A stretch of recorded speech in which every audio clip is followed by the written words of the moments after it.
Good evening, guys. My name is Jonathan Deaton. I'm with the Country Roots Show. I'm joined today with Billy Ferguson. He is a candidate for the Board of Supervisors of the Rocky Mountain District.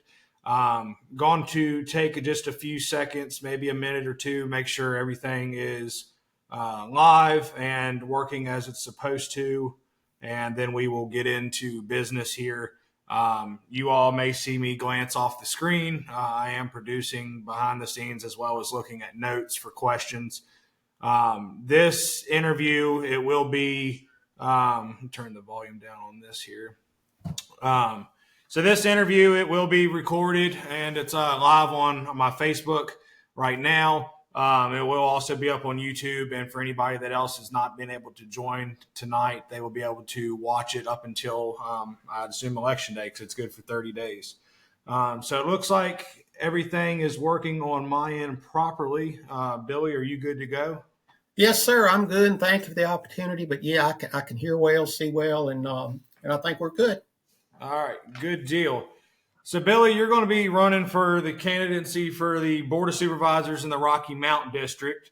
Tell the community a little bit about yourself. You know, what intrigued you to run for this position, kind of your background of who you are, what you've done in your career, and, you know, kind of how you are going to take everything that you've learned from your career and put it toward the Board of Supervisors position. Well, thank you, Jonathan, and thank you for the opportunity to be here tonight. And like you said, my name is Billy Ferguson. I'm a lifelong resident, not only of Franklin County, but of the Rocky Mountain District. I've resided in the district my entire 63 years. I'm a proud alumnus of Franklin County school system and also Ferrum College.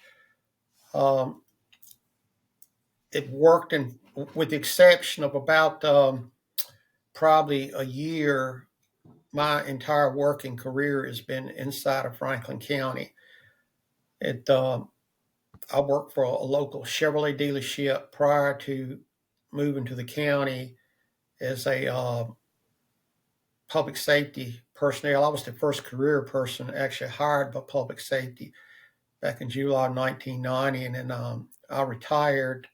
My official retire date was April 1st of 2024, but between November 19th and February 20th, I only worked 10 days because I had some health issues that required some major surgery, and I was out for about 12 weeks with that. So I worked 33 years there, moving through the ranks from, like I said, the very first person there up into the director for the last 6.5 years there. Had a total of 33 and a half years. Enjoyed the first 33 years there. The last two was challenging, but it is what it is. So along with that, I also own a consulting company. We do consulting work in 6 states: North Carolina, Tennessee, South Carolina, Kentucky, and Texas and Maryland. So it's a Ferguson Safety Solutions. So I do a lot of work with that. Also, through that, I work with a lot of attorneys on fire and EMS stuff, predominantly fire and EMS stuff. Some other things as far as serving as an expert witness.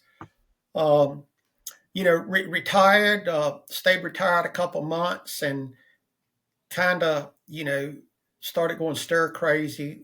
Wanted something else to do, and I've always been interested in the realm of the political side. I did. A lot of people don't know this, but I did back in the I guess it was the mid '90s. I actually ran for the Rocky Mount Town Council. There was 3 positions and 5 candidates, and I finished fourth. Missed it by 86 votes, I believe it was. So when this time came around and the Rocky Mountain District was up, I thought it was a good opportunity to test the waters and get my name out there and work hard and see about getting elected, because I do think I think we may talk about this later, that I think the board has become complacent, and I thought it was a good time for me to throw my head into the ring and see what kind of feedback we got from the public, and so far it's been predominantly awesome feedback. And so here we are, and I'm all excited, and I can't believe it's only about 10 or 12 days left to election, and I'm excited, and I'm energized, and I'm I'll say very confident. Well, and certainly this election, it's moving fast. This year's flown by. What specifically about the Rocky Mount District in Franklin County, obviously change motivated you. You've been, a lifelong resident here. If you were to get elected, what change would you bring to the Rocky Mount District in Franklin County? Well, that's a great question, and I think of course, I'd be representing the Rocky Mountain District, but I'd also, be representing the entire county indirectly, but directly in the Rocky Mountain District. And I think the thing I've seen of many years attending board meetings and being involved in that is I just don't feel that the current leadership, which has been there for 8 years, sometimes is as enthusiastic and as energetic about fighting for the citizens of the district as I would like to be. I think that that sometimes it's kind of just like follow the leader and let's get out of this meeting as soon as we can, and not really fighting like some of the supervisors are. I think that a couple of the supervisors are really advocates for their district and really go after it tough for their citizens. And I just don't think the Rocky Mountain District has been has had that enthusiasm at least for the last 4 years. It's kind of like just sit here, listen, and follow the leader and vote with the flow. And I think that I can bring some energy to that. And I think the other thing that I see that I think that I would be there. I'm only there to be elected. I'm not there to be reelected. And I think a lot of times that our leaders um, vote based on what is the best political answer today that's going to keep enough people happy to get me reelected next time, not what may be the right answer or what the citizens may have wanted. I've seen several things come up that the citizens as a whole were adamantly opposed to, but the board voted, another way. I think that one of the things that may happen there is, last year there was 2 schools closed in the county, and my opponent will point out that those schools were closed by the school board, which is effectively true, but they were closed with the school board due to lack of funding from the county. So, and I think the regardless of what the supervisor's opinion may have been of that, I think that they should have supported their constituency and what they wanted there, because you are representative of the people. And I'm not so sure that that happened in that. And that's just one instance. So I would certainly, meet frequently with my folks and have my ear to the ground in the Rocky Mountain District. And, God gave you one mouth and 2 ears. And, I read something just a while back that the reason was that is that when you're speaking, you're telling people what you already know. When you're listening, you're learning new things. And I think that, I go out and I introduce myself and I like to listen to the citizens and learn what their needs are and learn what their concerns are.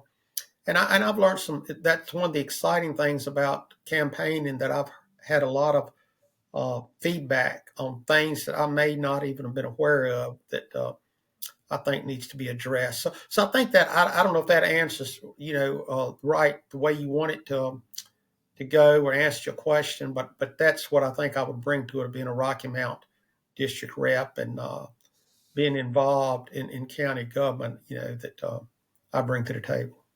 Well, and you had mentioned, listening, and I think that's a lot. I've seen some comments across different social media platforms that people are saying, their voices aren't being heard. I've heard people say in this election there hasn't been a lot of chatter this year. Up until recent weeks, and within the past month, that it's been crickets. People were saying that, their voices aren't being heard. The board is not, doing what they would like to see. So that goes into our next topic here, and this has been a national topic. Not just with local government, but Congress and Senate. You know, there's people on the board that have been there, for quite a while. There's people that have only been serving for a couple of years. With that being said, do you think with board of supervisors here locally in Franklin County should have term limits, and if so, why?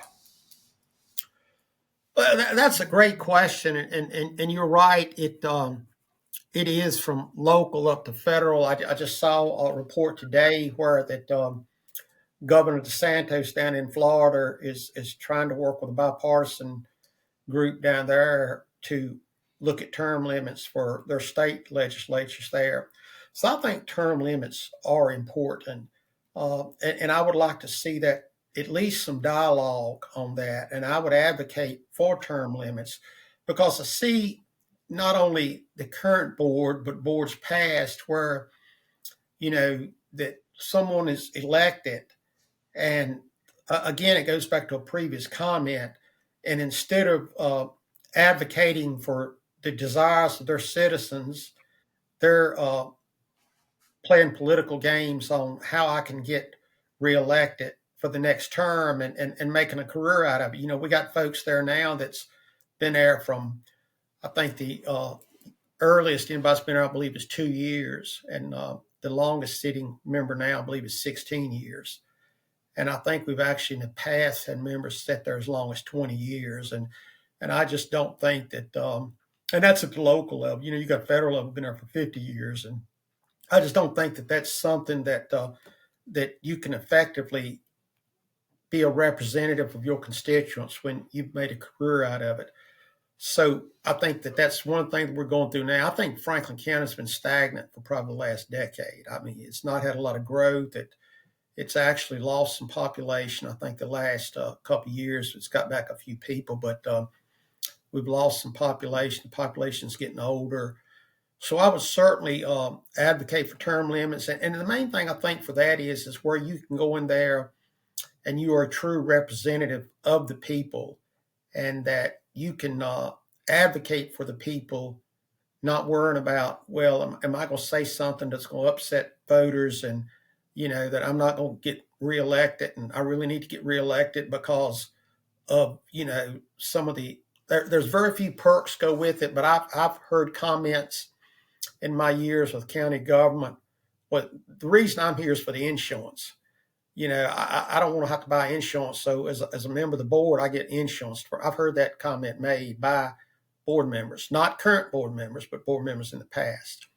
There's a small salary that goes with it, $8,000 to $10,000, I believe it is, and that's not near the worth the effort that they put into it. However, with that being said, again, I don't think you should go into this for the money. I think you should go into it as being a civil servant to the community and to the citizens, and not expect to make a full-time salary out of it. And I've heard that, well, it's supplementing my income. And I think once you get into that and after, a couple terms, I mean, I really don't think that, that you're full of energy and vigor and enthusiasm like you may have been initially there. So answer the question, I'm 100% for term limits. I would advocate for no more than 2 terms of 4 years each, which gives you 8 years. And that it gives you I think, time enough to come in with your priorities and your vision. And if you can't see those through in 8 years, I think it's time to step aside and let somebody else come in with with new vision, new eyes on it. And I'll give you an example of that. I referenced in a Facebook post maybe last week, a week before last, my opponent, the current representative that's in the Rocky Mountain District, did an article in 2017. It was published in one of the local newspapers that, he had a priority of broadband coverage in the county, getting a CTE up and going, and had some ideas on how to do that. And I believe, without looking at any notes, I believe the third one was uh, making the county more adaptable with technology and maybe some transparency and stuff. And I can 100% speak to that. Two of those is not complete. The CTE building, which is well on the way, but it's still not a done deal. And the broadband is, I think, far from complete. I mean, I know the Snow Creek area is, from listening to a board meeting in so this is October, in the August board meeting. At that time, it only had 10% coverage in the entire Snow Creek district. So I think we're still lacking it. And it seems like my opponent's priorities that was set in 2017 when he was first elected has still not come to fruition. So again, I think with 8 years, if you can't bring your priorities and bring your visions in, it's time to bring some new blood in and go for that. So term limits, 100% support, not only at the local level, but at state, federal, and also. I lost you there, Jonathan. I can't hear you. Sorry, give me 1 second here. I'm going to try to put it on the screen here to try and get it live. It's showing live on my end, but apparently it's only private right now. So bear with me 1 second. Okay, yeah, I'm good.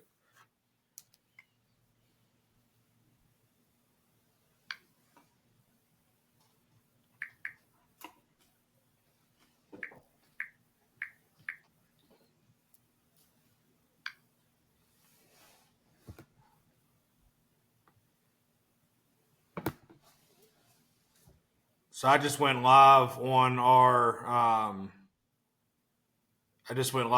the Country Root Show podcast on Facebook, and I'm hoping this will make a difference. Okay. People will be able to tune in here. Let's see. Let's see.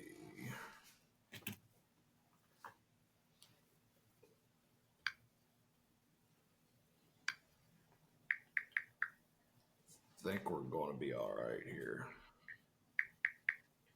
All right, so we'll try and get back to business here. And guys, for the people that have reached out and said they can't see it live yet, this will be uploaded as soon as we get done with this. So stay tuned. I apologize about technical difficulties, but we will get that part taken care of.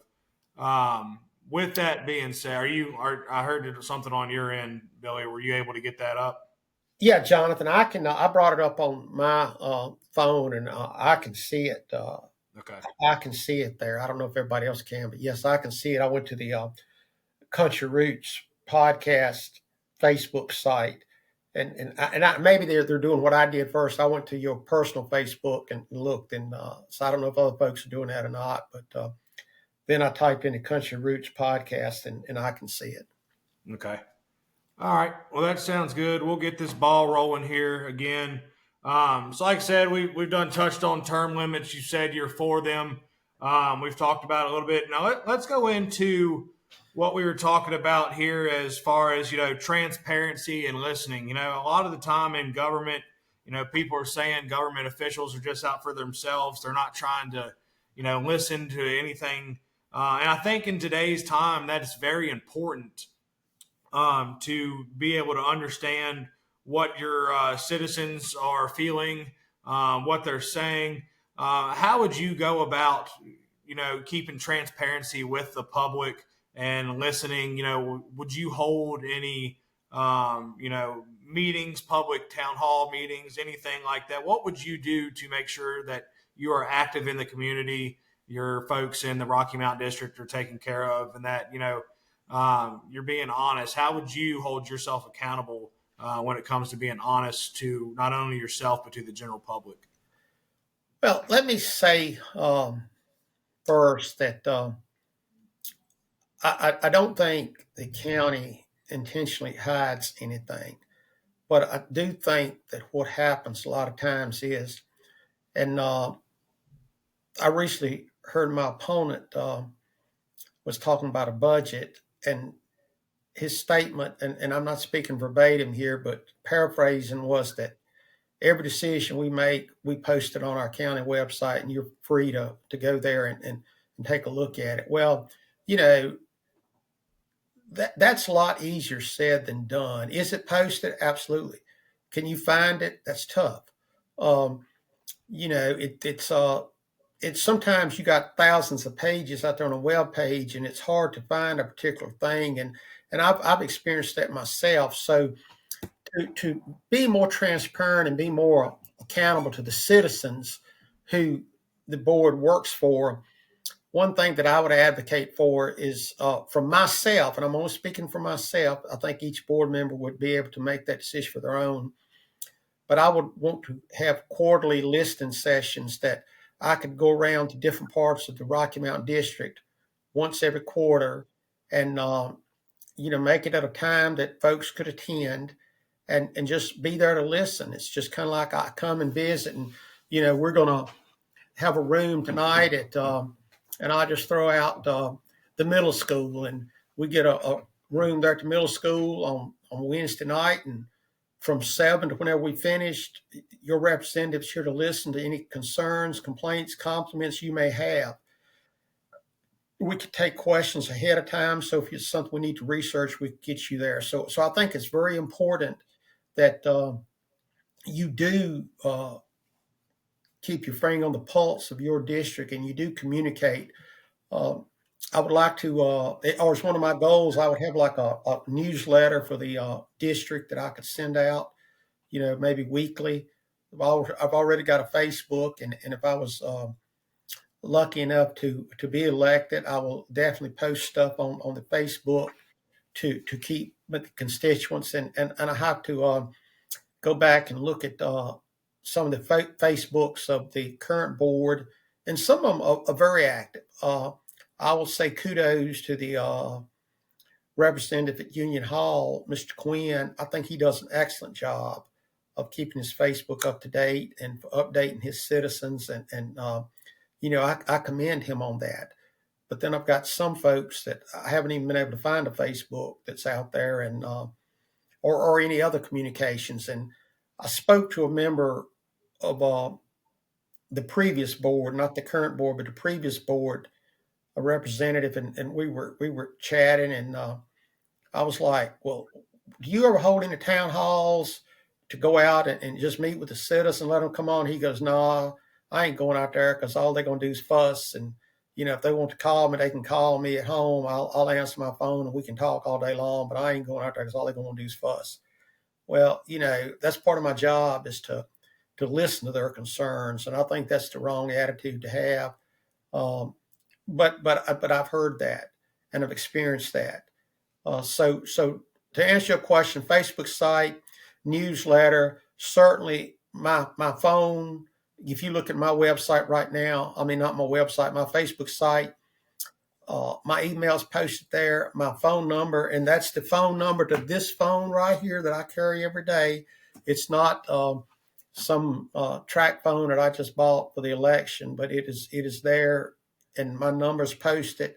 I had a citizen text me this morning, says, hey, can we meet tomorrow morning at 9 o'clock? I want to talk to you about some things. And I'm like, yeah, I can work that out. And we can go there. Town hall meetings on a quarterly basis. And if somebody brings up something in one of those town hall meetings, I think the correct response for that is, well, it's on our webpage. I think the correct response to that would be, well, let me get that information to you and get it to you. And then I could go get it and either email it to them or hand deliver it, or U.S. mail, whatever they preferred. But instead of just going, well, it's on the web page, you can go find it there. That's not a good answer to me. Yeah, I appreciate you answering that one. Let's jump over to a little bit of accountability. You've mentioned, you would like to bring accountability to the board because there hasn't been accountability. What do you mean when you say that? Well, I think maybe that I'm not meaning accountability across the board, but I think there's things that and I'll use the budget as an example here. I worked for the county for 33 years. There was not a department there that somewhere along those 33 years I didn't interact with, which I think is unique. That in my position in public safety, we interacted with every department, from library to social services to parks and rec to, elections, everything across the board there. So I think the first thing that I would like to look at it and is, let's take budgets for example. So we use what we refer to as an incremental based budget, which means that this year when budget time comes around, we're sent a copy of last year's budget, and we're asked to create a budget from last year's budget on what our future needs would be. So, basically what everybody did was take the budget, look at, okay, I got $10,000 in this line item for last year. Let's add 3% inflationary factor on there. And if we got $1,000 last year, then we'll go ask for 3% above $1,000. That's what we're going to put down there. So there's really no accountability or no justification on why you were even asking for that money. I may put, and I'll just use it, maybe it's for uniforms or train. Let's use training, because training will be for every department has some training. So, would we use all that money last year? I mean, we got $1,000 last year for training and we only used 300. Well, do we need to ask for 1,000 plus 3% or 4%, whatever the inflationary factor is? Or maybe we need to bump it back down to 500. I would say that 99% of those ask for more there, because the prevailing theory was that, well, if we cut it back, we'll never get it back. So if we asked for 1,000, we got 1,000 last year, and we didn't use for 300. So instead of asking for 450 this year, we'll ask for 1,000 plus 3%, and go from there, because we look back, we ain't never gonna get it back. So I think that one of my first things that I would advocate for was be going away from an incremental based budgeting to a zero based budgeting, where that the money you ask for, each dollar you ask for, has got an objective for that dollar to be spent. If we'll ask for $1,000, all right, we can tell you that $100 is going to be spent on, IT training. $100 is going to be spent on human resources. $100 is going to be spent on workplace violence. And we can look at that and tell you exactly what we spend and how we spend it. So I think that's being accountable with taxpayer dollar, rather than just saying, our budget is, 14%. I'll use public safety again here. I think the current budget, about 14% of the budget is allocated to the public safety function. I do want to say the public safety function is more than just fire and EMS. It also encompasses animal control, animal shelter, the sheriff's department, the jail, the corrections officers in the courthouse, the SROs. All that is rolled up under the public safety function. So a lot of people, when they say public safety, they think, well, my God, they're getting 14% of the budget for ambulances and fire trucks. No, it was a whole lot more under that function. But again, I think that we need to look at every dollar, why it's asked for, why it's needed, and then be accountable to how we spend it. I mean, if we were funded $1,000 for training and we didn't use but 300, well, where'd that other 700 go? Did we use it for bonuses, or did we use it for meals, or where did that go? So I think that is one thing that accountability could be looked at. And another example is, I've done some research, and the biggest cost to your budget, I think, in any department is your personnel. Takes up a lot of your money. So I'm gonna pick on the top tier folks here. Franklin County has one county administrator and 3 assistant county administrators. And that's for a population of about 56,000. So we got 3 assistants and 1 county administrator. Those are all 6-figure jobs, probably close to 150 or greater, jobs. They're 150,000 a year and probably greater. So let's just compare that to Fairfax County. Fairfax County's population is 21 times that of Franklin County. Franklin County's population is about 56,000. Fairfax County's is about 1.2 million. They have one county administrator and 5 assistants. So to me, that doesn't work out. Those ratios don't work out. It looks like to me either we've got too many assistants or Fairfax County doesn't have enough. Now, with that being said, I polled several surrounding jurisdictions that were geographically and demographically like Franklin County. And most of them had one county administrator and one assistant.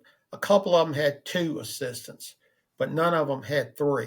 So I think that is items we could look at is personnel in departments. Do we really need all the personnel that we have? Or maybe we need more in some departments. You know, I'm a firm believer that some departments need more than what they currently have. You know, I know our Parks and Rec department has a tremendous amount of work, does a tremendous amount of job, but I think they could use some extra staffing. But I think some departments are kind of just, I want to say, overstaffed. I may find that different once you dug into it, but just looking at the budget and doing research, I think that's another thing that where there needs to be more accountability there as to how did we justify those positions? And I'm glad you mentioned that. So I want to read off. This was one of the questions that it had brought up. You had brought over just spending, and I think anybody that's been in Franklin County, they've known that there's been, you know, we've all heard about the overspending or so-called overspending for Glade Hill Volunteer Fire Department, the new building out there. Going back, you know, because I believe, and correct me if I'm wrong, when this building started, you were with Department of Public Safety, correct? Correct. Okay. With what was spent and what you know now, as a board of supervisor, would you have done anything different as far as how much was allocated to that building? A lot of people say, you know, they didn't need that. It was a little bit. I guess how we got it worded here. They have it worded as, you know, the amount of money that was spent wasn't needed, and that too much money was allocated towards that. And I know there was some controversy over the builder. As a board of supervisor member, is there anything now that you would have done different looking back on that particular item for cost? So that is there's probably more misinformation out about that fire station and than a lot of other topics. So did I support that fire station? Absolutely. I supported that fire station moving forward. What I didn't like and what I would have advocated differently if I'd have been on the board and did early on in this, but it was kind of like something that I didn't heard it. I think that the location of that building was totally wrong. The majority of that cost, and really, honestly, there was never any money allocated. There was never a budget really built for that building. So that building discussion started around 2006, as far back as I could find stuff. And at that time, the number $2 million was thrown out there. Well, that number came from a group of folks sitting around and just brainstorming about new fire stations. And at that time, it was multiple stations. It just wasn't Glade Hill. At that time, you know, there was lots of talk of I-73 coming through here. And I know there was talk of putting a station not only around between Glade Hill and the county line. There was also talk about putting one down around Redwood Community Center. There was talk about putting one over in Gogginsville. There was talk about putting one down on Sontag. basically following the I-73 corridor to increase protection. There was one about talking about putting one to Commerce Park on 220 South. There was talk about putting a fire station at the new Summit View Business Park. So it was lots of things going around at that time. And the comment was kind of like, well, what do you think we could build a fire station for? And somebody threw out the number $2 million. Well, that number kind of just stuck. So it kind of went in as well, we got a $2 million budget to build this building. So there never was an allocated budget for that building. So I was involved with meeting with the Glade Hill Fire Chief. They changed chiefs during this process, but I had met with both of them.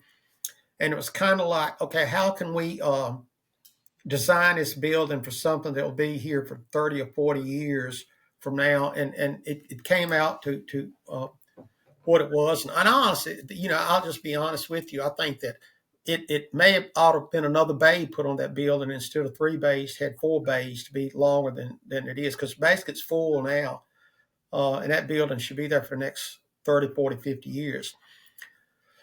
But that building came in, I think the final price and was about $5.2 million. And I've heard numbers to $7.2 million. I've heard some people throwing out $10 million. Well, those were incorrect numbers, but it was about $5.2 million. But the building itself actually came in at about $1.9 million. The rest of that money went into civil work, just correcting that of all the civil work that had to take place to ready that location to put the building. And when you say that, when you mention that too, because there's, I guess one of the topics they had said was people were curious on why it got built on spring. I guess there's natural springs that run out of there, and that was part of it too on the question. But I mean, just knowing what you know now, would you have changed anything as a board of supervisors? Remember, or asked any more questions on that? Well, I would have certainly, and it was built on springs. It was built, I believe, on 6 springs, but that wasn't, again, along the line. There was some geotechnical studies done.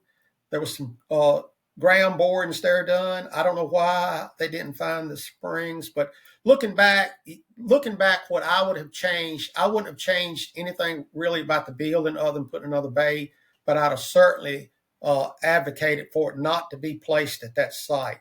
I would have advocated for it to be a little further down the road than it was. When I say down the road, I'm talking about toward Union Hall.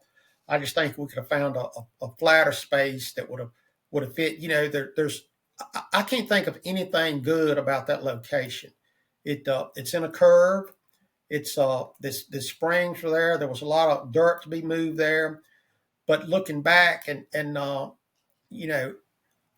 when I went into being director, I was dealt that hand.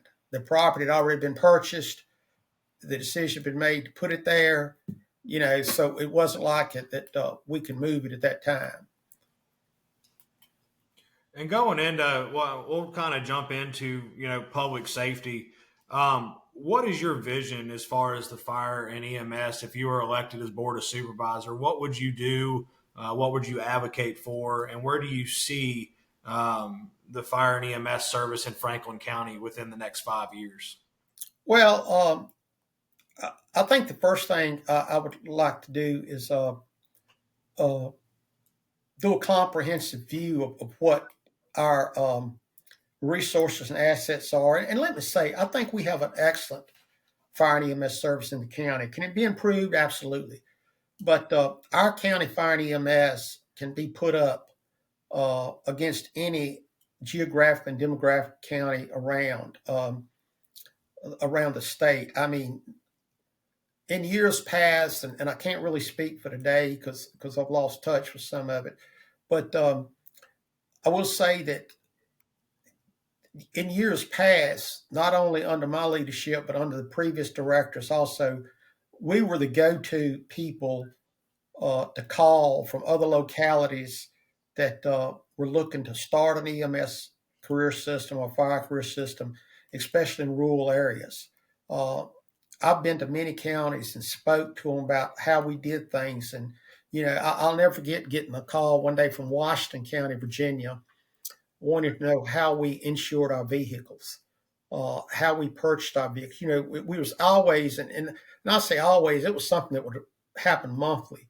Uh, uh, Mecklenburg County, Brunswick County. I've talked to all those counties as we went through my career. But I think the first thing too, we need to do a comprehensive review of what we have, and set down. Public safety has never had, to my knowledge, uh, and this includes under my leadership, also had a long-term strategic plan. So I'm a firm believer in that you need some long-term vision there, because if we don't have a plan of where we want to go, how are we going to know when we get there? So that has never been done. There was some money set aside a couple of years ago. I believe there was 75,000 set aside for some long-range planning, but we can never get the board to approve it. The money was allocated, but we can never get them to approve the spending of it.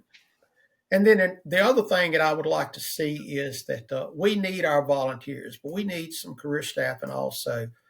But I think that one of the biggest things is we need to fund our fire and EMS folks a lot better than they're getting funded right now.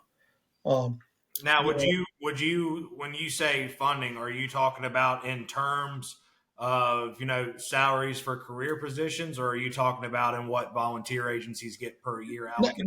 I'm thinking right now what volunteer agencies get per year. I mean, I would advocate for, and I think that a lot of your chiefs would say that I've said this to them in meetings before. I think that the only thing I ought to have to ask a volunteer to do is take your training, which county should provide, and to answer the calls. I think it's unacceptable for me to look at a volunteer department and say, well, if you want to, buy this new hose you need to go out and hold a chicken barbecue, or you need to go out and, sell raffle tickets or something. I just think that is unacceptable. I mean, if we need to bring the volunteer folks in, bring citizens in to volunteer, provide them the training. Now they're going to have to come and take the training, but provide them the training and then have them answer the calls. I used to use that analogy. You know, we don't hire sheriff's deputies and then tell them that they got to go out and fundraise to buy a police car. We don't hire the librarians and go out and tell them they got to fundraise to buy books. To me, that's just kind of crazy. And other entities within the county that utilize volunteers, the sheriff's department being one, they got the cops program. You know, they don't have to go out and raise money to buy their uniforms. They don't. It's the fire and rescue is the only ones that are asked to raise money, and I just think that ought to be eliminated. So what I'm talking about is to stepping up and providing funding for our volunteers, because is volunteers going to continue to decline through years? Yes, but I don't see that happening for another 20, 25 years. And incrementally, you will probably need to add some career staff and meet the goals, but we need to prop up our volunteers for as many years down the road as we can. And that's something that I don't think has been done. I can tell you that from last year's budget to this year's budget, there was no additional funding with the volunteers. And that's into the current budget. I don't know the budget's working on now for next year, what will be there. But I can tell you that the amount of money the volunteers was receiving this year in this current budget we in was the same amount they received last year. There was even not an inflationary factor put in there. And that's $26,000 and some change. And that doesn't go very far. Now, the county does do some other things. The county provides fuel. The county provides insurance. The county provides some maintenance funding in there. They provide utilities for the building. But let me give you an example. I've heard fire chiefs say to me, so you mentioned earlier you're a member of a volunteer fire department. So let's just say that you go out with your department and you got a friend and you encourage that friend to join the fire department, and that friend comes and joins. Well, now we need to get that gentleman or lady some training. Well, so firefighter one, we're going to ask them to attend this 6-month long program that we're going to pay for as a county. But now to take firefighter one, they need to have turnout gear. So the county's going to look at your department and say, well, you need to furnish that person some turnout gear. Well, right, that's $10,000. So would it be better that maybe we had a stockpile of gear somewhere is hold, and when a volunteer department brings new members in, that we just take that stockpile gear out and give it to those new members? Now I understand that that member may get there and take halfway through the training and leave, but we would keep this stockpile of gear there, and we would give it out to them and they could use it to get through the training, and then we would have it cleaned and put back in service for the next group that went out. Now that they've got the training, they need some type of communication device to like a page or something to be able to run the call. Well, you're going to have to pay that out of your budget at your department. Well, here's another $800-900 for a pager. That's something the county should have an inventory of, and can just hand you that page of that new member. So that's where I'm going with that. That would be one of the things. I do think the volunteers will be here 5, 10, 15, 20 years from now. But I do think that that the funding has to increase. And it's just a story tonight on Channel 7 News about a department that's trying to replace a truck that they've had for 28 years, and they're trying to get the truck that those professionals in that department knows they need, but the county is trying to give them a truck that it'll haul water, but it's not a fire truck. It doesn't meet the other. You can take a fire truck and do a lot of things with it if it's a NFPA approved fire apparatus and not what a water hauler is. Some of these trucks that they're wanting to buy is just water haulers that has a pump, has water, but it's not a fire truck. So I think again that's where we need to increase funding all the way around. So I'll shut up with that. I appreciate you answering those questions. Another thing, I believe, I think in Franklin County, I think they brought back the EMS program in the schools. Would you be supportive? And I may have been wrong. We're just saying that. Would you be supportive of, fire training and EMS training getting brought in to public education as an elective of some sort? I know some other local localities are doing that and they're having a good success. Would you be for that as far as them being able to get that training and it being paid for, and then they come out of high school and are able to serve their community? Oh, 100%. Before I left county employment, we worked with Virginia Commonwealth University and also with Ferrum College to get a paramedic program put in. And part of that was to go to the Virginia. It would be taught at Ferrum College, but the medical oversight would have been at Virginia Commonwealth University for a couple of years till they could spin it all off to Ferrum College. And one of the goals of that was to have an EMT program in the high school. And I know that's part of the career and technical education program when it ever gets built. And many, many years ago, and I'm talking early 90s, there was a fire program at the high school, but it was not facilitated real well. Let's just say that.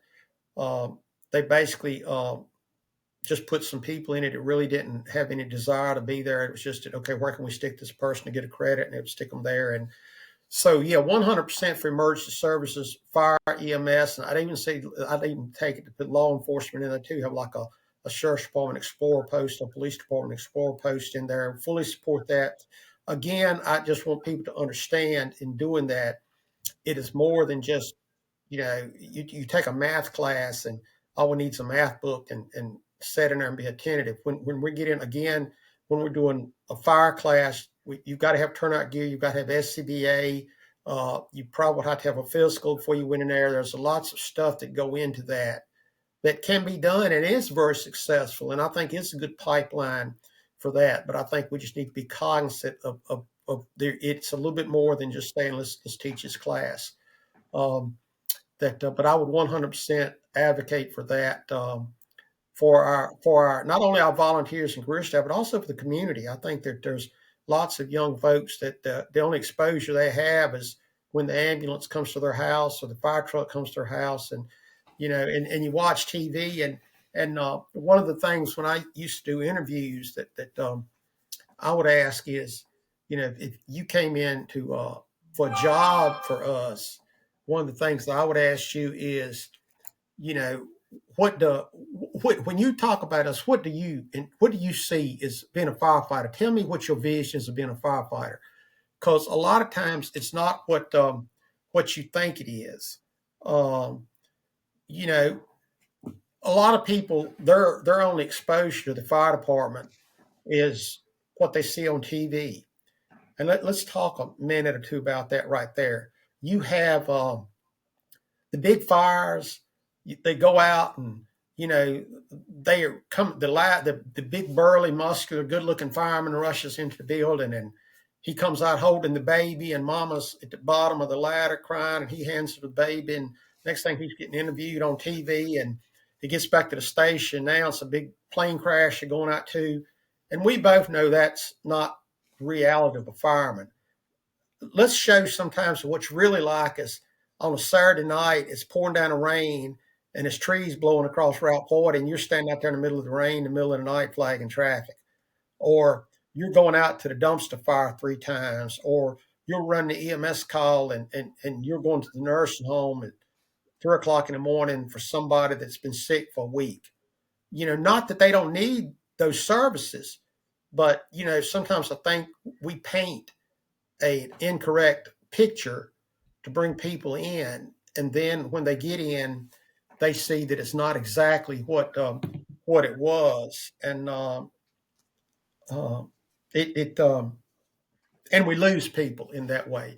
And going back to the training, we have had training at EMS training and fire training in the past.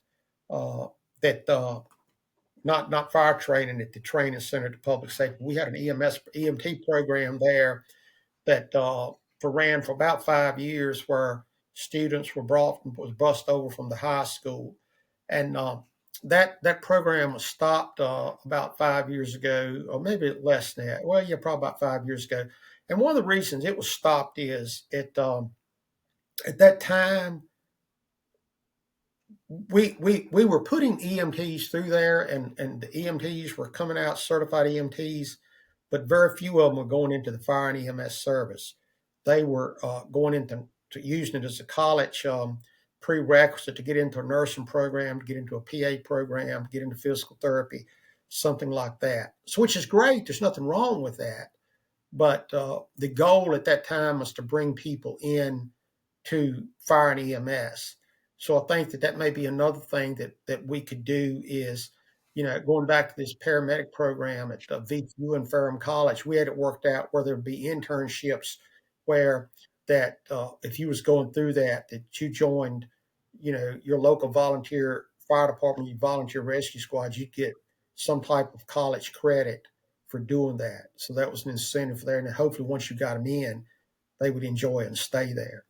So I think that if we get back into school again, which I'm 100% for that we need to tie some type of internship or externship into that, where that they get exposed to it rather than going out there riding a truck for a few hours, and the rest of it is didactic training. I appreciate you answering those few things. We'll move on to and talk just briefly on the CT building. So it's been a topic of discussion. I know it was mentioned in some previous discussions that you've had with some folks. What is your stand on the location for the CT building? And what are your thoughts of the dispatch center being connected to the campus? If opposed to that, where do you think a better location would be and why? So let me just say that I'm 110% advocate for the CTE building. I'm disappointed that it's been 30 years that that's been talked about, and we still don't see a lot of action on it. Uh, the last year we've had more action than we've had in the previous 30 years, but Yes, we need the CTE. We've lost a generation of folks. I mean, a whole generation. Just think about that of children that hasn't been able to get that, and with that, it's hard to be competitive with other localities, and give them the education they need. Because some folks do not want to go to college, and they want to go into a skills or some kind of trade that they get with a CTE. I'm kind of like I was talking about the Glade Hill Fire Station. I'm not excited about the location that they want to put it at for several reasons. But Jonathan, I think that ship has sailed. Uh, I think it will be put there, and I think now we just have to accept that fact and move on and get the CTE built and get it up and get it going and quit kicking the can down the road. As a lot of our board members I've heard ad nauseum, well, let's roll up our sleeves and get to work and quit kicking the can down the road. Well, I've heard that till, it's nauseating to even hear it now. But I think that we do need, and I think it will probably occur. So 110% advocate for the CTE. I hope it does include fire, EMS training, and even law enforcement. Uh, wasn't a fan of putting it where it's at. I think that there might have been some better sites to put that. Uh, but we've been dealt that hand, and we've got to make it work now. So we just need to make that happen. As far as incorporating public safety and dispatch center, I think public safety needs new administration offices, needed them for many years. And I think that the local sheriff's department needs a new dispatch center. They're very cramped, but I don't think it ought to be in the same location. I think that we could very easily pair up the dispatch center and the public safety administration into the same facility. But I do not think that. I think that's asking for issues in a lot of ways. I think that it should not be in the same campus with the school system, with a school for a variety of reasons. And I foresee, and I hope I'm wrong, but I foresee if that does happen, that 5 years down the road, we'll be back talking to why this was a bad idea and why it needs to be moved and something like that. So 110% for CTE. Like I said, the ship sailed on putting it at the old Modscraft facility. So I think that we need to get to work on that and make it happen. I hope I'm elected to be part of that. If I'm not, we'll still support whoever is to get that going. And but not a fan of putting public safety and dispatch center there.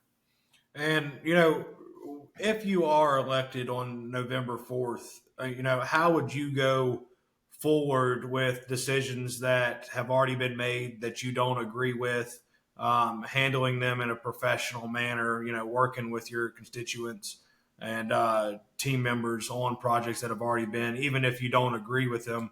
How would you go about showing a side of professionalism going forward with those items? Well, I think again it goes back to one of the first things we said earlier is that we're here to represent the citizens, not what my opinion was on something. Um, you know, we all have opinions, whether they're right or not, or whether you and I agree. But I think there would have to be some collaborative team building between me and not just the board members of the Franklin County Board of Supervisors, but also the governing bodies of the two towns, the town of Rocky Mount or town of Boones Mill, which I think has been lacking, and also with the school board. So, if the decision's been made, I wasn't a part of that decision when it was made, but it would be my job to support that decision since it had already been made and to move forward into accomplishing whatever the end goal was. If the decision is made, to build the dispatch center out there. Would I like that? No, but I'm not going to jump up on my desk and scream and shout as to why I didn't like that. Like I used to term a while ago, that ship has sailed. Now let's work together to make it happen and make the best dispatch center we had. And I know I'm throwing a lot of things out tonight, and I'm probably somebody saying, well, that's a great idea, but where are we going to get the money to pay for it? And I think that when we do all this stuff, we've got to remain within our budget constraints and within our tax base. But I think there's other opportunities to look at other than jumping to the first thing is, well, let's raise taxes. There's other revenue streams that we could look at and explore. And I know the first one that comes to mind is grants, but there's other things out there that you can look at. There's public-private partnerships. Um, there's lots of revenue streams that we look at that the county may not even, well, the county knows, but the public may not know about. And I'll bring one up. There's 8 to 10 towers, communications towers around the county that is used for emergency communications. Well, there's something called co-locates where internet providers and cell phone providers can put their equipment on those towers, and we, being the county, rent space. Well, the prime real estate on those towers sometimes is 10, 15, $20,000 a month to rent those spaces. So, there's ways there that maybe we could rent more towers. Maybe we could build more towers and then rent the space out. Not advocating for that, just saying that could be something to be looked at and explored. But I think that look for other avenues of where we may be able to gain revenue without looking at taxes. Seems to be that every time the taxes uh, are raised up, or at least when I was in the directorship position, it was either let's raise taxes or let's cut services. It was never, well, what other avenues out there that we can explore. So I'd be an advocate for exploring, and I would champion that if that was asked of me to look at other avenues, because there's always I believe in going into any kind of project. And I know I'm kind of circling rabbit hole here, but looking at the CT center, the dispatch center, and along with other infrastructure needs that we may need.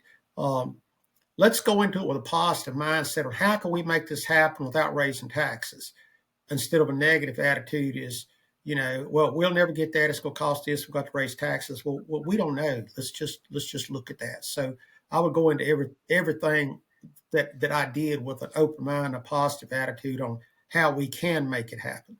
And you mentioned these towers, whatever, for public safety or whatnot, but that brings up another topic of broadband internet. Throughout Franklin County, broadband internet. Some places I know I have my phone service. I'm averaging 1 to 2 bar. I'm lucky if I get 5G. So getting more towers in throughout Franklin County, getting everybody fast internet speeds. What do you think the Board of Supervisors can do as far as getting broadband internet in here faster and efficiently? And how would you go about making that happen? Well, I think you're right. And I think, Jonathan, this is 2025, uh, soon to be 2026. And broadband internet is something that every citizen needs to have the opportunity to be connected to. It's just like, you know, electricity, water, and broadband. We wouldn't never think of, you would never think about buying a home that didn't have water to it or didn't have electricity to it. So I think that broadband needs to be that way. And again, I'm a little disappointed. The county has a broadband authority, but that broadband authority is made up of the exact same members that the Board of Supervisors is. I never have gotten that. I never have understood if I think that it was imperative that one or two board members sat on that board, but I also think it would have been impactful to have subject matter experts on that board also that could have been appointed to that board. The board of supervisors actually appointed themselves to be the broadband authority, which I thought was not really the accountable thing to do there. So I would defer to bringing in some subject matter experts. Quit the finger pointing. Every meeting now you hear it's well, somebody's pointing at Mid Atlantic Broadband, somebody's pointing the finger at River Street, somebody's pointing it at the utility companies that have to put the poles in. Again, let's go in and make it happen. So I think the first mistake on that was that the authority there is not really educated enough, and neither am I. I'm not being derogatory toward nobody, to sit on that committee to make those decisions. There ought to have been one or two board members to kind of act as a liaison with the county. And then there ought to have been subject matter experts from, maybe if we could have brought in a representative of every entity that had to be involved in this to kind of push that stuff and team build through that. Even the chairman of that runs that committee is it's just not a broadband expert. Nobody there on that whole committee is a broadband expert. So I think that they go into some of these meetings going, well, we need broadband. Okay, we all need broadband. Okay, well, we got to have this. Well, okay, how. So I think that the first thing I would do would be work to change the makeup of that committee, and then bring in and have some roundtable discussions with all the partners that are involved in doing that, and then formulate a plan and move through that, because we've been, this is something else that should have been done, years back and been accomplished. And I mean, I think there was ways to do it. I do know that I think in the last couple of months there has been some headway made, but it's drug on way too long. And I mean, you told me where you live at. You're not that far from me. Now, fortunately, I live in the town of Rocky Mount, so I don't have broadband issues. But I've got friends. I was talking to a gentleman last night that lived in the Callaway area, and we had probably a 20-minute conversation, and the phone call dropped 5 times within that 20 minutes, and we'd have to call back. That's unacceptable in 2025, and we cannot be competitive economically, educationally, until we get that fixed. So that would definitely be a high priority, and I think it is a high priority with the county, but I think that they're just not facilitating the movement of those projects along like they should be. And I know this won't necessarily take place, affect Rocky Mount as it will other areas, but you will still be on the board and you'll still be, a decision maker. Let's talk a little bit briefly on solar farms. That's been a big topic. Not a lot of people want them. It's taken away from farmland and rural areas. What would be your stand on solar farms in Franklin County? And how would you handle that situation if it was to be pushed further? I know there's a lot of people that they simply say that it's not needed, and Franklin County doesn't want it. What are your thoughts and opinion on that? Well, Jonathan, what I know tonight about solar farms, if I was elected to the board and the solar farms came up early on, right now I would have to oppose solar farms. That being said, I think there's certainly more education needs to be done there, more research needs to be done. I think we have to be very careful with the way the county is set up now with approving or disapproving these solar farms. The board approved a couple solar farms that are out there, or that are going to be put out there. But then at a recent meeting, there was a solar farm proposed down in the I believe that one was, there's several of them out there, and I believe this one was maybe in the Fort Mountain area. But the county a while back had set up some regulations as to how they wanted solar farms developed. So this particular company came in and met all those requirements, and yet the county voted it down. Now I think we have to be very careful there, where we're setting the criteria, and somebody meets the criteria, and then it's voted down. But so I think we either need to go back and look at our criteria, um, rewrite, and rewrite again our criteria, and look at what our stance is going to be on solar farms. And I think it has to be looked at case by case. But you know, to answer your question, my current stance is that I would be always against solar farms, as what I know right now. Now I will add one other point to that. I'm very fearful that there's so much conversation going on with solar farms, not in Franklin County, but around the state, and some with accurate information, some with inaccurate information. But the government and some utilities are really pushing alternative forms of energy, and I'm fearful that unless localities can get a grip on these, not only solar farms but wind farms also. I don't think we've had any of those proposed, but I know Botetourt County is getting a wind farm. Um, that the state's going to take that over and start regulating it, and localities will not have a say.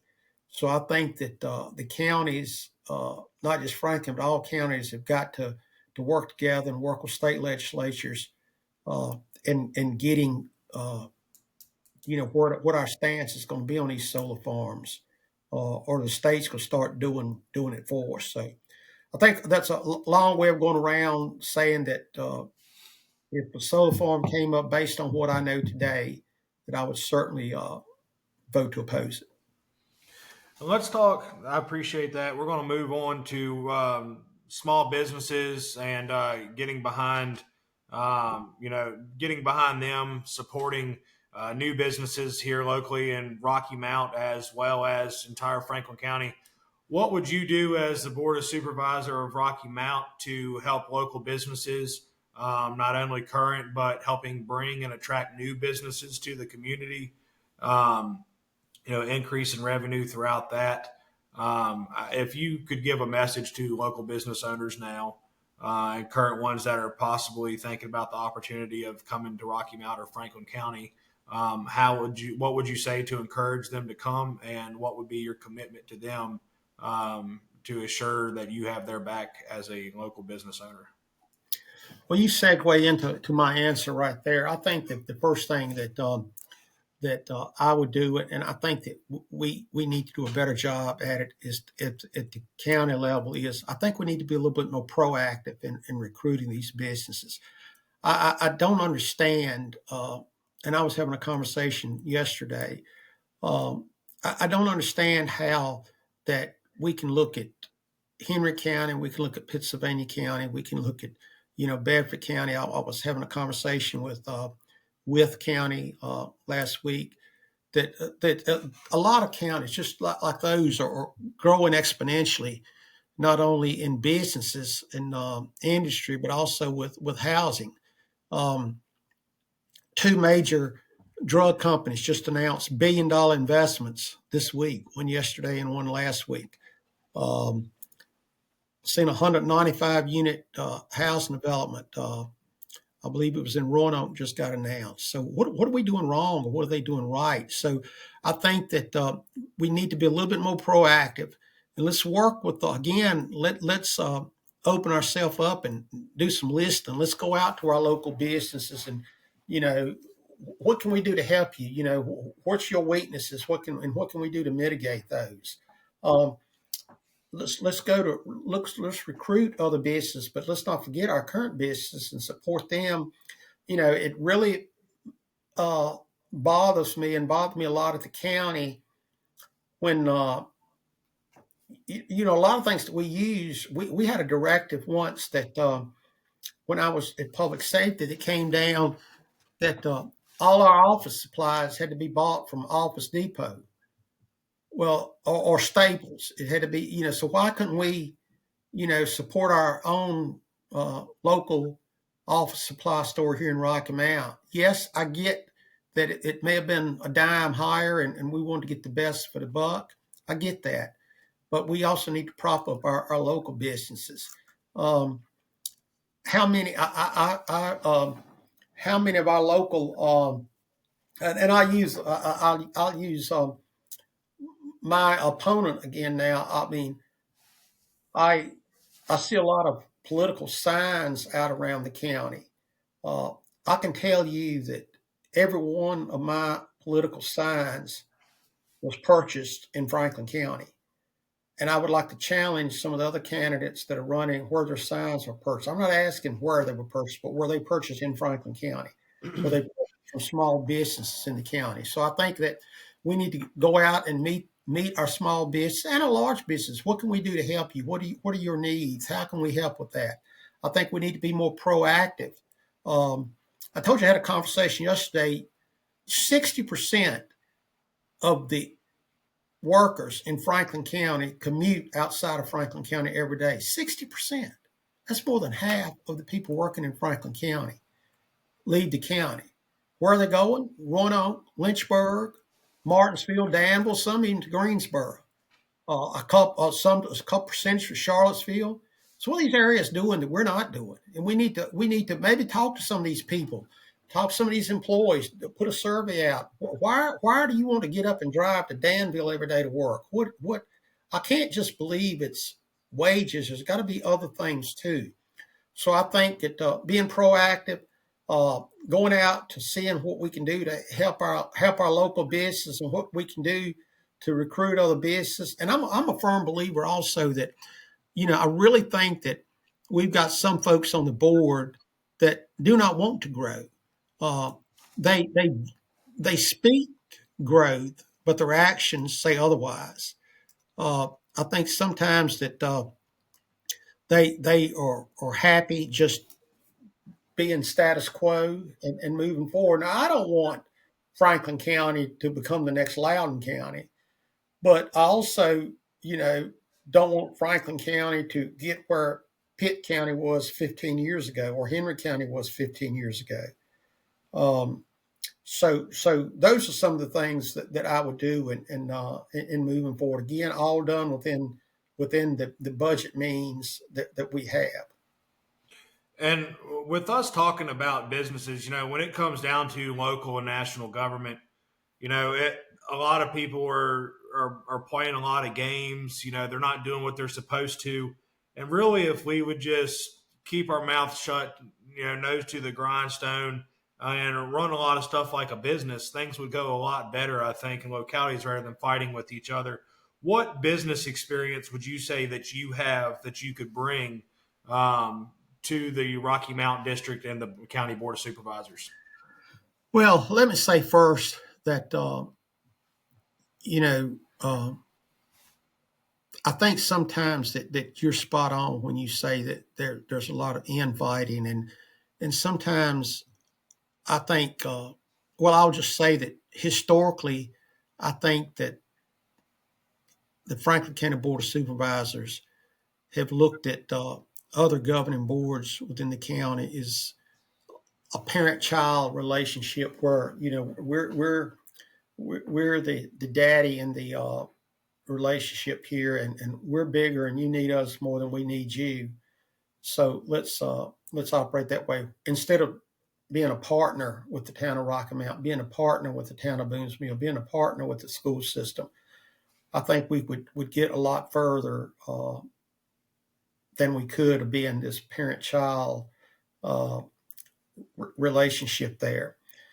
So what business experience do I bring to the table? Like I said, I own my own consulting business, which we do business in several different states and locally also.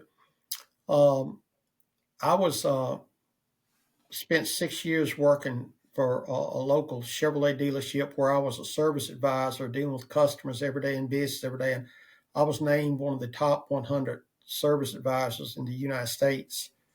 Uh, I was named one of the top 100 in the nation by General Motors while I was working there.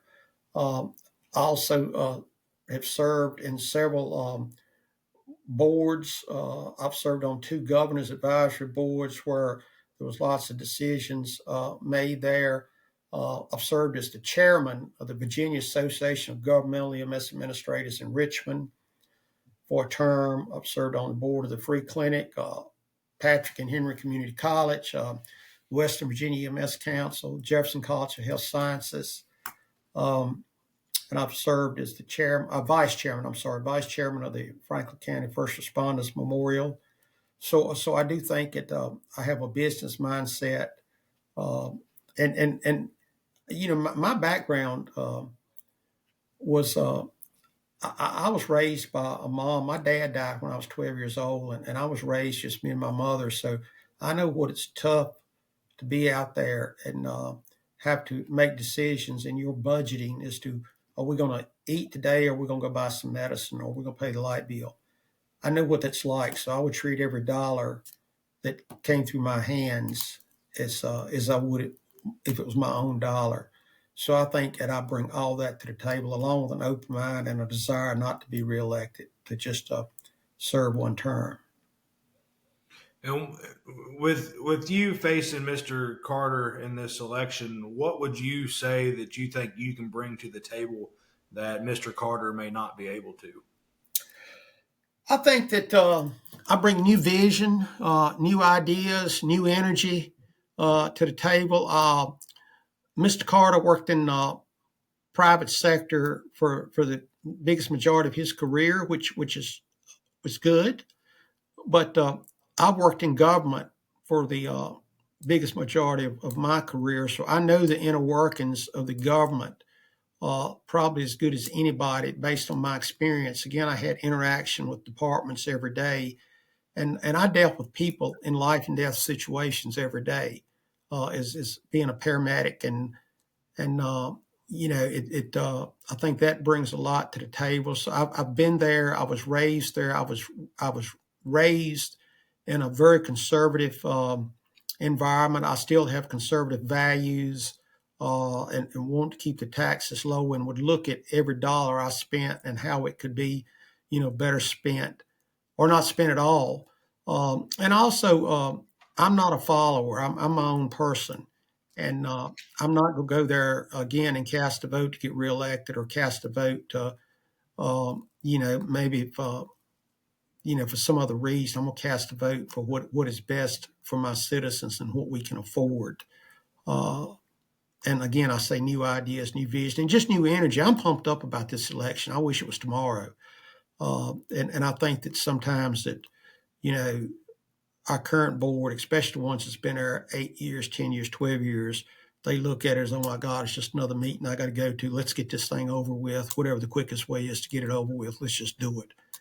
I see that, and I think other folks see that, and I think that that the citizens is ready for a change. And I probably hear that knocking on doors of communities. I've knocked on over 1,000 doors out in the community, and that's what I hear most of the time, is that we need change. And I think that I can be that change.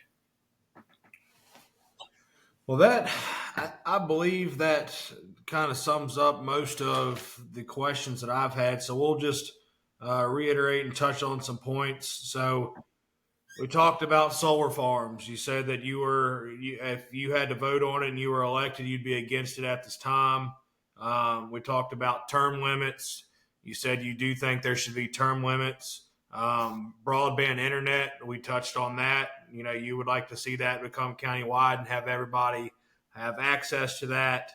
Let's see. Education. Is there anything as far as education? We touched on the CT Center. Is there anything that you would like to see with public education in Franklin County, whether it be funding? I know there's been a shortage of bus drivers this year. What is one thing that you could make different if you were elected, or strive to encourage people to work for Franklin County, the town of Rocky Mount, and what values could you bring to the table to encourage people, so so we don't have shortages for bus drivers and things like that?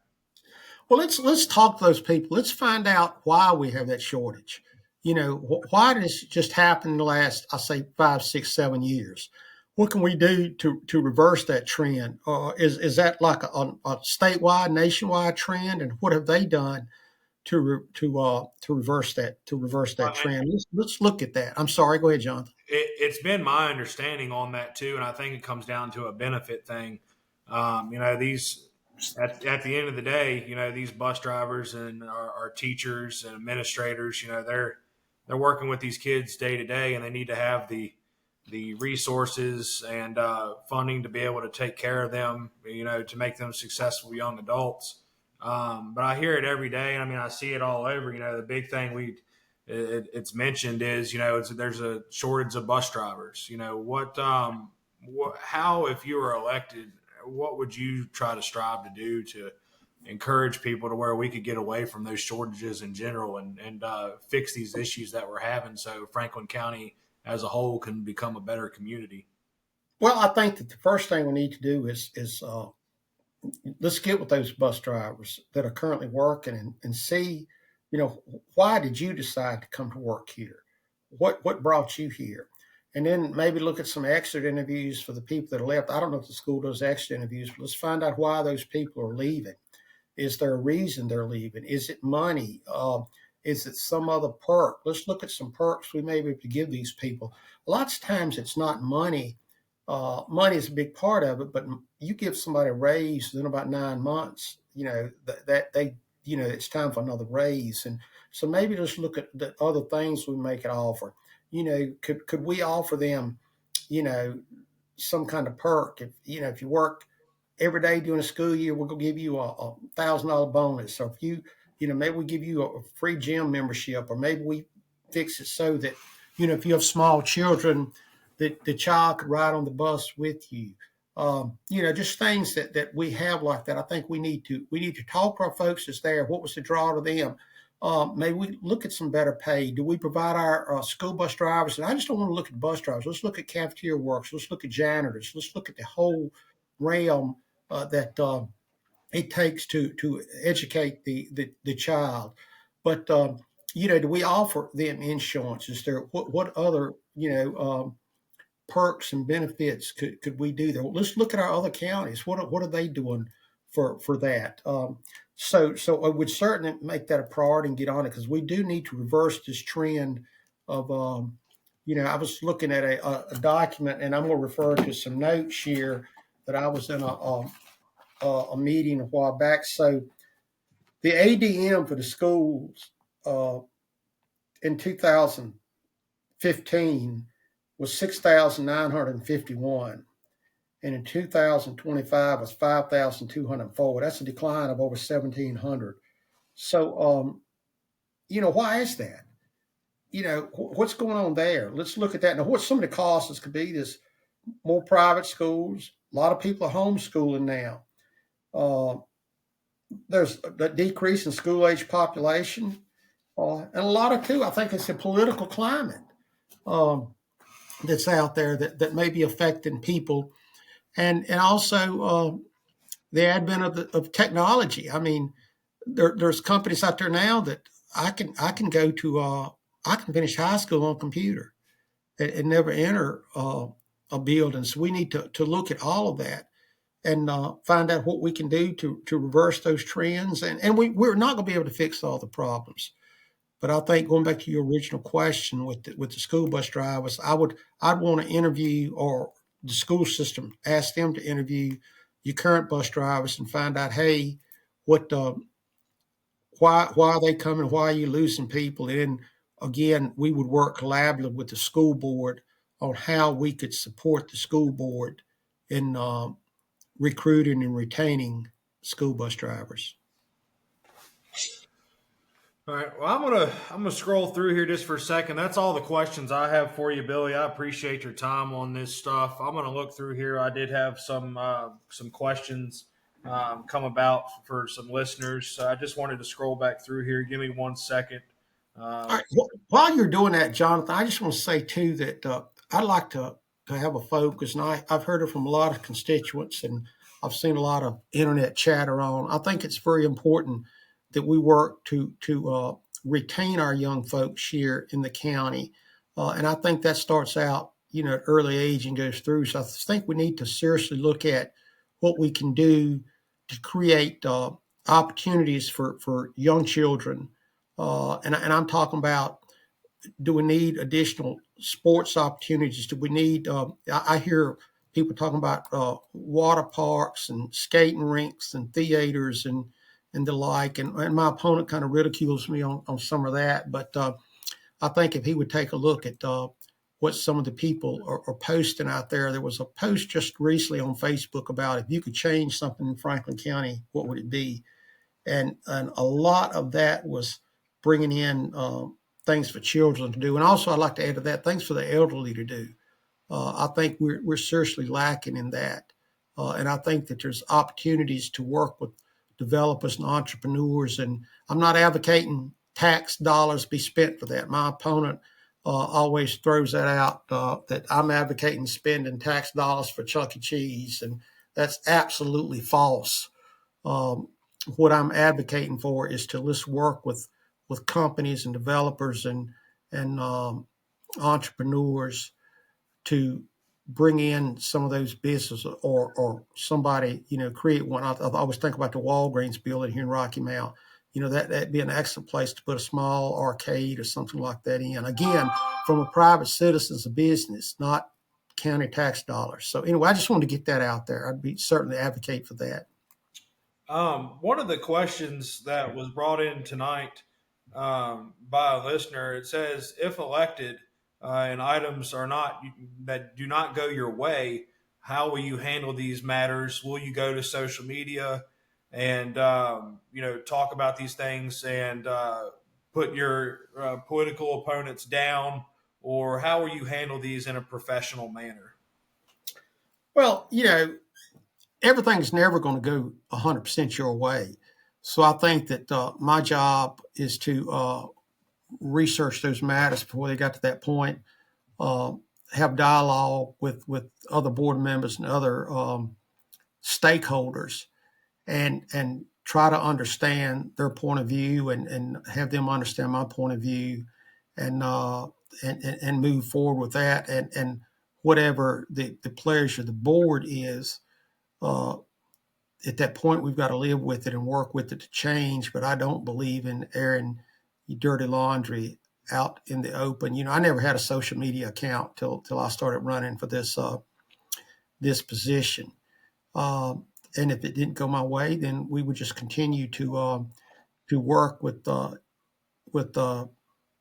board members and other stakeholders to maybe get an understanding moving forward on how we could change it, and just explain to the citizens that that's what we're doing, and advocate for it to change it if we could, and if we can't, it's just like we talked about the CATSI Center, or not the CATSI Center, the CTE, that ship has sailed, and we've got to make it work the best way we can. I guess to follow up on this question, they it's a two-part question to this. The listener is wanting to know, if something was to not go your way, she's saying, would you or any family member, um,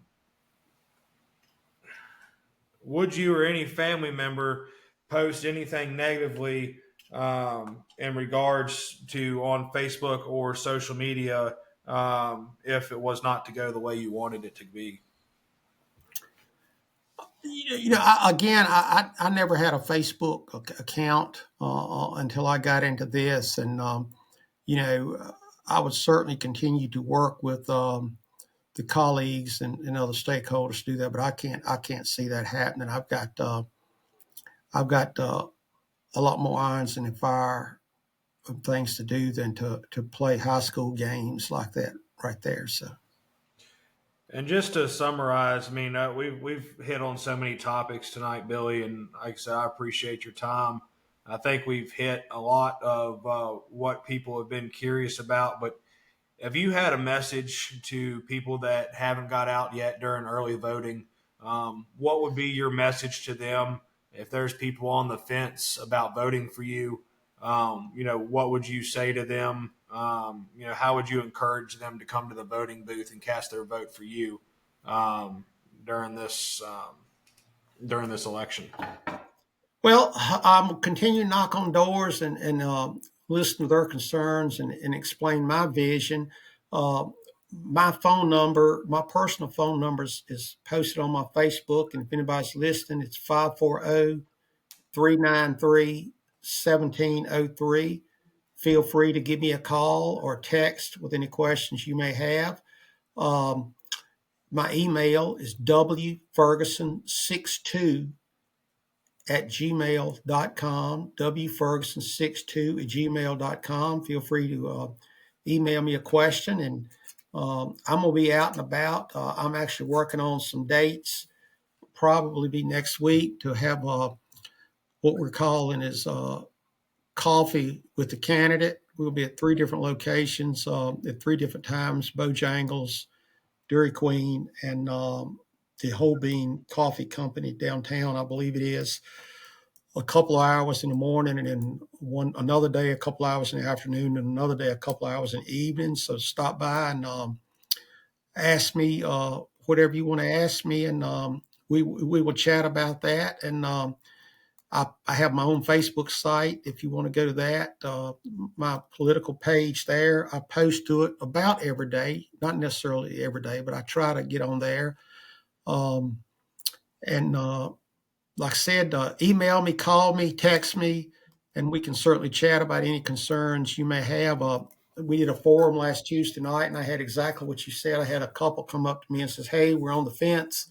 We're here to hear your talk tonight." And when it was over, they came and told me I had their vote. So We have some people currently in the chat here, and I'll try to touch on them because I want to give you the opportunity to respond to okay, this. absolutely. Mrs. Harvey said, "Do you plan to block all the citizens that don't agree with you?" I guess she's referring to social media. I don't. The answer to that's no, because I don't even know how to do that.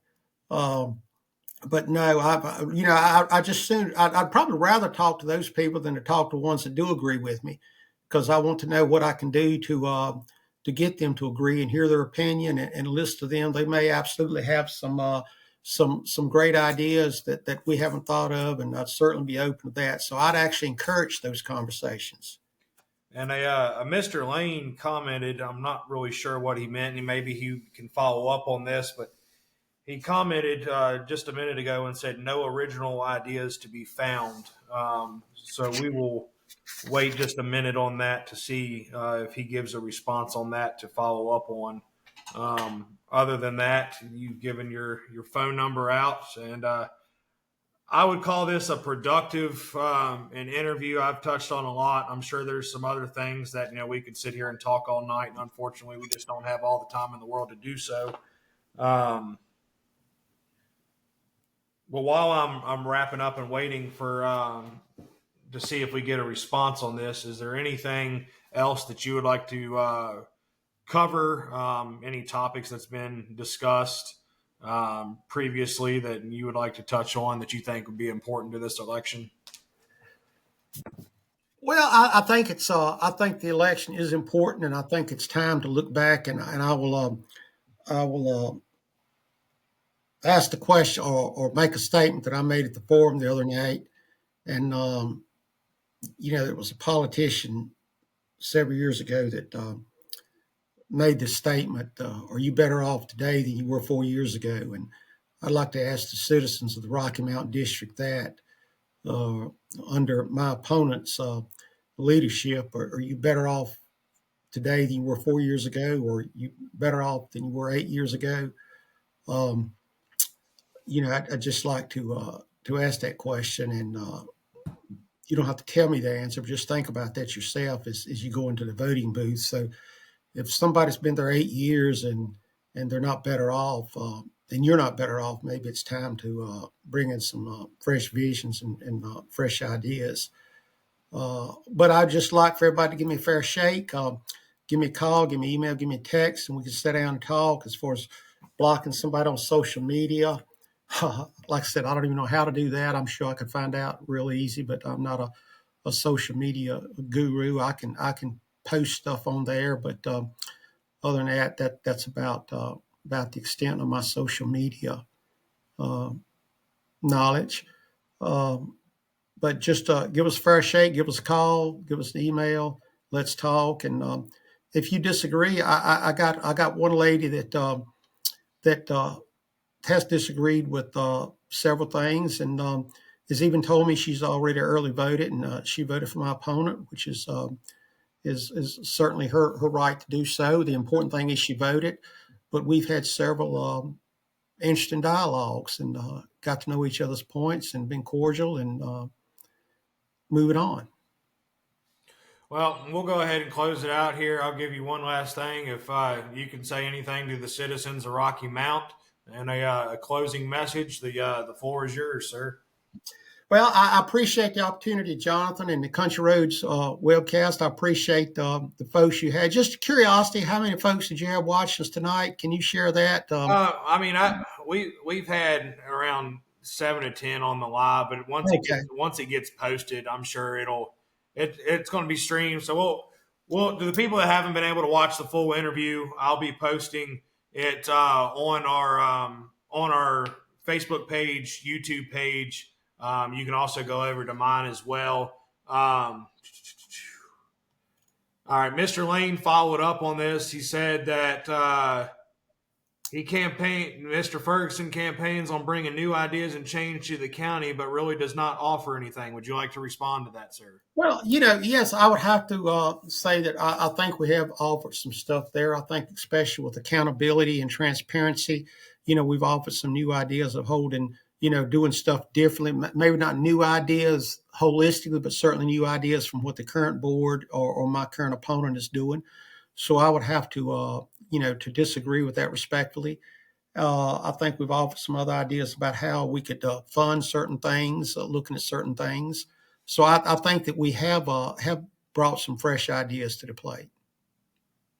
We'll go ahead and close out with that. If you could, please tell people where they can get in touch with you one more time as far as your email and phone number or campaign page, and we'll leave it at that for them to discuss anything further. And we'll go ahead and close out. Oh, absolutely. And I appreciate everybody for the comments. Again, my phone number is 540-393-1703. You can call me or text me, and if I'm not able to answer the phone, leave me a message and I'll call you back. You can email me at wferguson62@gmail.com. Be glad to get together. Just follow us on Facebook for right now. We're posting out there, and we certainly have some dialogue there. If I haven't knocked on your door and you're in the Rocky Mountain District, chances are I will get to you.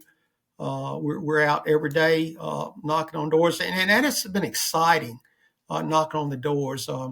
I've only had 2 doors slammed in my face, but that happens. But other than that, we've had some interesting conversations, some really nice meeting the citizens and talking to them. And I feel pumped up. I really do. I feel, the challenger only has a 8% chance of winning if you look at statistics. So I've got a tough road, and I appreciate your vote, or at least your consideration. But the important thing is to get out and vote. So I think that is it for tonight, and